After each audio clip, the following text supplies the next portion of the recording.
So, I couldn't resist making another video with some more footage from Wide Awake debunking the globe illusion. In the last video, I shared footage of Cutter Rock from a distance of 11.22 miles with a camera height of 5 feet. Applying both the target hidden height and the distance to the horizon test, that footage was absolutely impossible on a globe. For this footage, Wide Awake's Nikon P1000 camera was at the same coordinates shown here. However, the camera was lowered to just 30 inches or 2.5 feet off of the water. Here is his cell phone footage showing the low position of the camera and the fact that he's filming Cutter Rock, but we'll get to that in a minute. We're also going to be analyzing two other closer racks. All of these racks are 16 feet high. I pulled all of the coordinates from the same government brochure shown in the last video, and the coordinates are all identified here. Of the three, the closest rack was the Bayport Channel entrance light. It was the last of the three racks he filmed the other night, but we're going to examine it first. The Bayport Channel entrance light was only 3.48 miles away from the camera, but as you'll see, it still belies the globe. The second is the Bayport North rack. The Bayport North rack was 7.52 miles away from the camera. Of course, the furthest visible rack was Cutter Rock.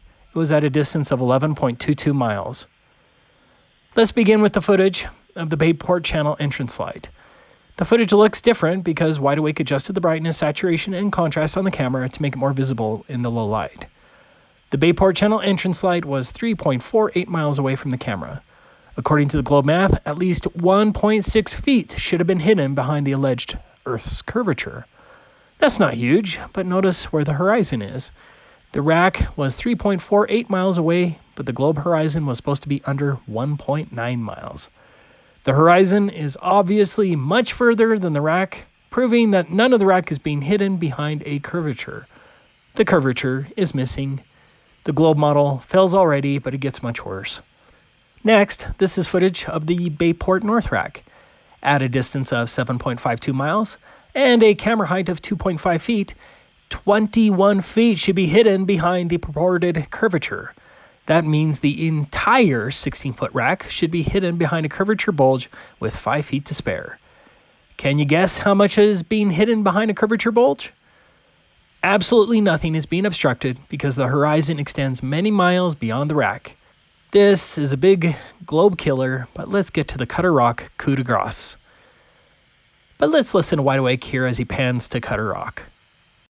So I know it's out there, so I start scooting back to the left.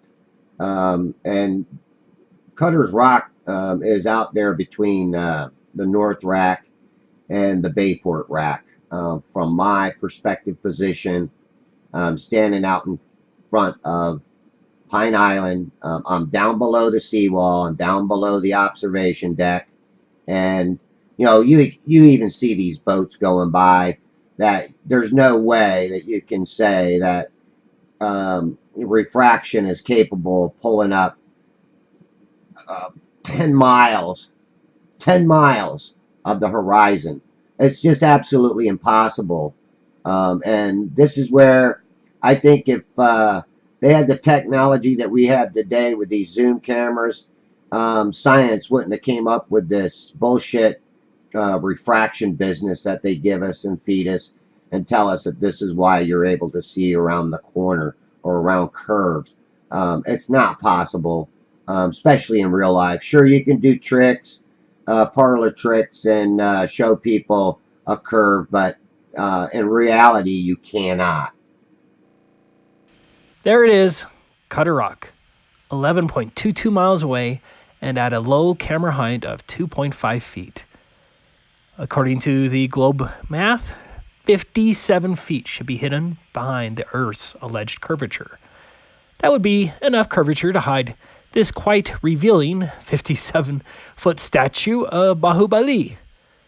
But I hope you can see the big problem here, as the horizon is beyond Cutter Rock, and so none of Cutter Rock is hidden behind a curvature.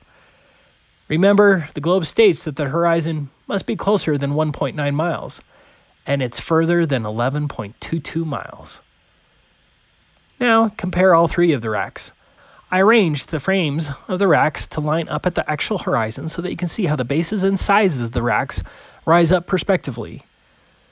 Do you think that some magical refraction removed all signs of the curvature hump in front of and between the racks?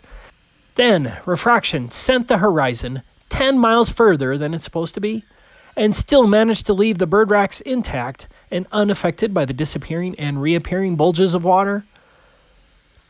In case you're interested, Wide Awake also filmed the Billy Still South rack at a distance of 8.3 miles. 27 feet should have been hidden by the globe, if there was one, and the horizon is beyond Billy Still. Wide Awake also filmed the Hernando Beach turn light at a distance of 6 miles. 11 feet of that one should have been hidden. Of course, none of it is hidden. That should do it for today. Also, I'll be posting a Globebusters Pro interview on the Globebusters channel within a couple of days, and you won't want to miss that. It's a good one, in my opinion. Sorry, our Globe faithful, but your curvature and space fantasies do not exist. I know it's hard, and sci-fi movies just suck now, but welcome to the flat Earth. Uh-oh, SpaghettiOs!